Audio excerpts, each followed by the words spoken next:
Alors, bonjour à tous, c'est Isabelle Tremblay, professeure de comptabilité au Collège de la Cité. Alors, l'objet de ma capsule, en fait, c'est simplement de démontrer, dans le fond, comment faire le tableau de l'analyse coût, volume, bénéfice à partir d'un tableau là, qui a été formaté dans Excel. Donc, est-ce que les données ici sont précises, là, si on mesurait chacune des cellules? Non. Alors, l'objectif, c'est vraiment juste dans le fond, de représenter l'analyse coût-volume-bénéfice d'une entreprise de fabrication à différents niveaux d'activité. OK? Alors, je vous montre tout de suite comment faire. Alors, juste revenir en fait sur les données ici qui sont les données de l'activité 1. Donc, on a ici en fait deux différents niveaux d'activité, donc à 400 unités puis un à 800 unités produites. OK? Alors, rappelons-nous que c'était dans la situation de des haut-parleurs. Donc, le prix de vente était déjà fixé à 250 dollars. Les coûts variables étaient de 150, une marge sur coût variable de 100 dollars, puis finalement des coûts fixes de 35 000. Alors ici, quand vous voyez les données qui sont rentrées, donc c'est simplement le niveau d'activité multiplié par le coût, le prix variable en fait, qui avait été déterminé. Le prix unitaire, même chose ici. Puis, même chose ici pour les coûts variables, puis les coûts fixes. Donc, qu'est-ce qui nous manque en fait à déterminer? C'est le coût total. Okay? Donc, le coût total est quoi? C'est la somme des coûts fixes et des coûts variables. Okay? Qui est l'élément qu'on va vouloir déterminer dans notre analyse. Donc, la première chose à faire, en fait, c'est de graduer notre graphique. Okay? Alors, dans ce cas-ci, une bonne graduation, en fait, pour bien remonter, ça serait probablement des bons 40. Okay? Alors, on va faire plus 40 ici. OK, donc ça nous fait aller jusqu'à 280. Donc, si je regarde ici mes données, OK, c'est pas mal ce que je veux représenter. Maintenant, si on y va pour le niveau ici d'activité, j'ai des 1, 2, 3, 4, 5, 6, 7, 8, 9. OK, donc, j'ai 9 valeurs. Donc, si je vais par des bons de 100, je crois que ça pourrait être représentatif de qu'est-ce que je veux représenter. Et donc, en glissant ça ici, regardez, ça m'arrive à 900. Je vais montrer un niveau d'activité de 800. Donc, c'est parfait. Donc, la première chose, c'est d'aller représenter, en fait, c'est les données que j'ai ici, en fait, qui devient un peu mes valeurs que je veux représenter, d'aller les représenter directement sur mon graphique.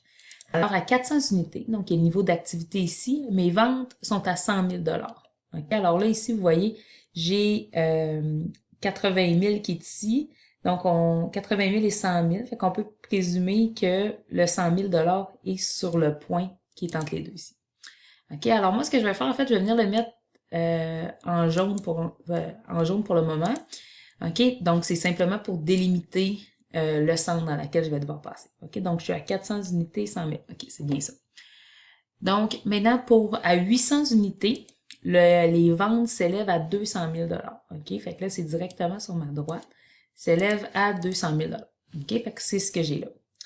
Donc, maintenant, je vais aller tracer la droite. Donc, pour tracer la droite, je vais faire ici insertion. Je vais venir insérer un objet. OK? Donc, je vais prendre dans forme. Je vais sélectionner une ligne. OK? Bien entendu, pour les ventes, on commence à 0 parce qu'à 0 à 0 unité, par contre, pardon, mes ventes sont de 0 OK? On s'entend que c'est directement proportionnel. OK? Alors là, maintenant, c'est de tracer la droite, puis de s'assurer, en fait, qu'elle croise les points que nous avons fixés sur la droite. OK? On va essayer de toujours essayer de mettre les ventes en bleu. Comme ça va nous permettre un repérage rapide. Le deuxième élément que je vais venir placer, en fait, c'est mes coûts fixes. OK? Alors, c'est mes coûts fixes que je vais venir placer dans mon dans mon graphique coût-volume-bénéfice parce que c'est les coûts planchers, en fait. Même à 0 unité vendue, c'est les coûts que ça va quand même me coûter, même si je vends aucune unité. Donc, à 35 000, fait que là, ici, on prend pour acquis que le 20 000 est ici. Donc, le 30 000 est là. Donc, le 35 000 est vraiment entre mes deux droites. OK? Fait que là, ici, je vais pouvoir venir insérer une droite tout de suite. OK? Qui va se trouver à être ici. OK? Donc, la droite ici, que je vais placer en rouge. OK? Donc, pour représenter mes coûts fixes. OK? Est-ce qu'elle est droite? Oui, elle est pas mal droite. OK, deuxième élément que je vais venir représenter, en fait, c'est mon coût total. OK, alors là, mes coûts totaux, en fait, je vais les représenter en... Je suis pas dans le bon endroit. Je vais les représenter en orange. OK, juste simplement pour représenter qui sont le total, en fait, des coûts fixes et des coûts variables. Donc, OK. Alors maintenant, je vais venir représenter mon coût total. Alors, à 400 unités, mon coût total est de 95 000. Alors, si je viens ici, mon 95 000, donc ici, j'ai mon 400, j'ai mon 90. Ici, j'aurai mon 100. Donc, mon 95 000 est entre les deux montants ici. OK? Donc, c'est ici que je vais venir. Je vais juste le mettre en orange pour l'instant, juste pour marquer que ça doit passer entre les deux ici. Au niveau au niveau de 800 unités, donc à 800 unités, donc ce niveau de production-là, le coût total est de 155 000. Donc, ce serait ici. OK? Alors là, je dois venir insérer ma droite, en fait, ici, OK? Qui doit partir de mon 35 000 unités. OK? Parce que je vais venir ici insérer ma droite qui doit partir de 0, qui représente en fait le coût total à 0 unité produite. OK, je vais changer la couleur ici de ma barre. OK, et sa structure. OK, alors ce que ça représente ici, la barre orange, c'est le coût total en fait. OK, c'est le coût total que représente en fait ma production. Donc, le total des coûts variables et des coûts fixes. OK? Alors maintenant, ce que ça me permet de dégager, OK? Alors là, maintenant, je vais enlever toutes les couleurs, en fait, sur mon graphique qui m'ont permis de trouver mes points. OK? Ce que tout ça me permet de dégager, en fait, premièrement, ça me permet de représenter mes ventes. OK? Donc, vous voyez ici l'augmentation des ventes, donc du chiffre d'affaires qui augmente. Donc, plus les ventes, le nombre d'unités vendues augmente, plus le total des ventes augmente. Au niveau des coûts fixes, il va demeurer fixe, peu importe le niveau de production. Puis, bien entendu, le coût total va augmenter, étant donné que la production va augmenter. Donc, les ventes vont augmenter. Mais le coût plancher va toujours demeurer le 35 000 qui représente nos coûts fixes.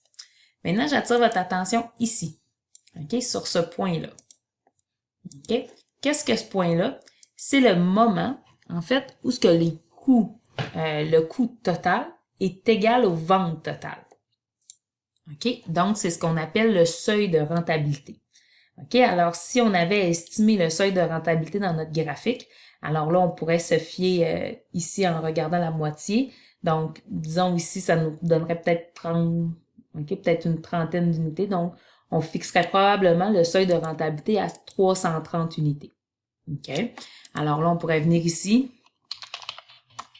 On indiquerait notre seuil de rentabilité à 330 unités. OK? Ce que ça représenterait en vente, à ce moment-là, on pourrait tout simplement prendre notre 330 unités multiplié par notre prix unitaire, OK, de nos haut-parleurs. OK? Ce qui nous donnerait des ventes de 82 500.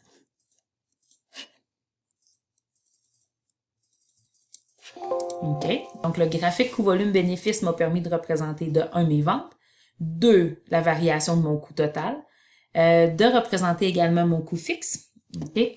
Pour finalement être capable de déterminer mon seuil de rentabilité, qui est le moment, dans le fond, le niveau de production à laquelle le coût total est égal aux ventes totales.